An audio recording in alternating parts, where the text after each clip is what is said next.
భయంకరమైన తుఫానే వచ్చింది ఈరోజు తిరుపతిలో. చాలా సేపు కంటిన్యూ అయితే పడింది. తర్వాత అది ఆగినాక బైక్ వేసుకుని వచ్చేస్తాను. అండ్ ముందరేమో ఒక చెట్టు పడిపోయింది రోడ్లోకి వెళ్దామంటే. ఇంకో సందులో వస్తే ఇక్కడ కూడా పడిపోయింది.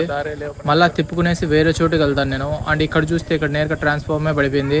అండ్ ముందర చూస్తే ఆడ ఇంకో చెట్టు పడిపోయింది. ఇట్లంతా అయ్యేది కాదురా అని ఈ నుంచి కూడా వెనక్కి తిప్పుకునేసి మొత్తం తిరిగేసి ఇటు అటు. సో ఫైనల్ రోడ్లోకి అయితే వచ్చేస్తాను. చాలా చోట రోడ్ సైడ్లో అయితే నీళ్ళు నిండిపోయి ఉన్నాయి. అండ్ ఈ పక్క ఆ పక్క చాలా చెట్లు కూడా పడిపోయి ఉన్నాయి. ఇంత పెద్ద తుఫాన్ వచ్చి కూడా తిరుపతిలో ట్రాఫిక్ అయితే అస్సలు తగ్గలేదు. బాలాజీ కాలనీ వెళ్ళే సైడ్లో అయితే చాలా వెహికల్స్ ఉన్నాయి. సో చాలా రష్ ఉంది. నేనైతే ఇంకా ఆ పక్క వెళ్ళలేమనేసి యూటర్న్ తిప్పుకొని వచ్చేస్తాను.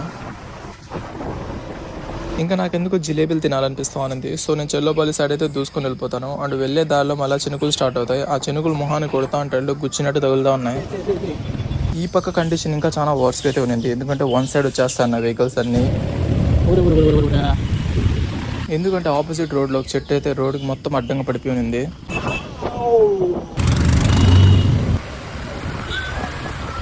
కరెక్ట్గా డెస్టినేషన్కి రీచ్ అయ్యేటప్పుడే మళ్ళీ వర్షం కొంచెం గట్టిగా అయితే స్టార్ట్ అవుతుంది.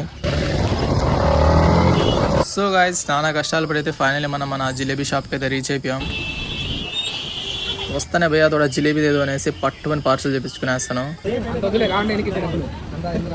మళ్ళీ ఇక్కడ వర్షం గట్టిగా స్టార్ట్ అవుతుంది. నేను ఆడ కొంచెంసేపు వెయిట్ చేస్తూ నాకైతే కచోరీ కనిపిస్తుంది. సో భయ్యా ఒక కచోరీ కూడా పార్సల్ అని చెప్పేసి 2 తీసుకొని జంప్. ఏంటో ఇది పిచ్చి క్లైమేట్, తుఫాన్ వస్తుంది, ఎండ్ వస్తుంది, ఏం అర్థం కావట్లేదు. సో నేనైతే ఇంటికి రీచ్ అయిపోయాను. That's it for today mini blog. ఎలా అనిపించిందో చెప్పండి. అండ్ వీడియో నచ్చినట్లయితే లైక్ చేసుకోండి. నేను వెళ్ళేసి దీన్ని కుమ్మేసి వస్తాను. బాయ్.